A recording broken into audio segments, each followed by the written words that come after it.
Ito mga boss, update natin laban ni Eman Bacosa bukas, February 28. Tumimbang si Eman Bacosa ng 138.9 pounds. Habang ang kalaban niya na si Reynold Cundimang tumimbang ng 130.17 pounds. Pasok sa lightweight division ang 134 pounds. Habang yung timbang ni Bacosa na 138, pasok na sa super lightweight. So magkaibang division ang timbang nilang dalawa mga boss. May kartada si Reynold Cundimang na 9 wins, 2 KOs, 7 losses. Isang Indonesian ito, edad 25. Habang si Eman Bacosa, 7 wins, 4 KOs, may isang talo. Aba, may isang talo na pa si Eman Bacosa mga boss. Yung isang talo pala na yan, nakuha niya noong 2021, unang laban niya sa pro. Natalo siya kontra Japanese fighter na si Hiromi Tsutsui. May isang talo na pala itong si Eman Bacosa mga boss. Parang in-update itong box rec niya at nilagay yung unang talo niya sa Japan. At pangalawang laban niya sa professional natapos sa tabla.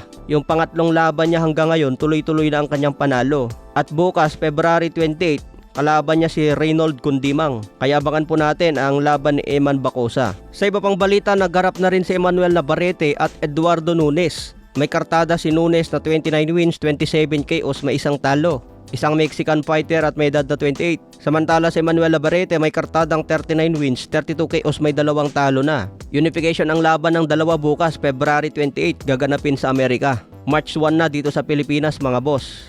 Unification ito ng WBO and IBF Super Featherweight belt. Kung sino ang manalo dito, pwedeng harapin ni Charlie Suarez.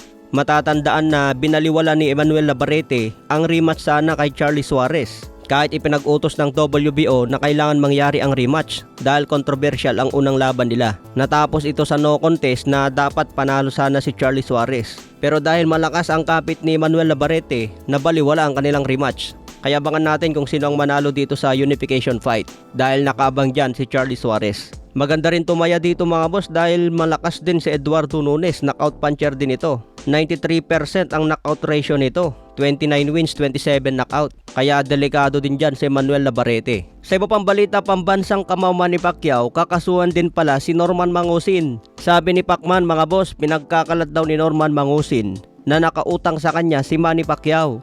Samantalang hindi pa raw ito nakikita ni Manny Pacquiao mula nung pinanganak siya. Kaya kakasuhan din niya itong si Norman Mangusin mga boss.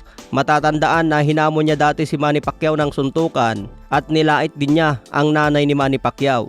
Kaya madadagdagan pa ang kaso ni Norman Mangusin nito mga boss. Samantala Cuadro Alas Casimero, abangan natin ang mga kalaban niya ngayong April.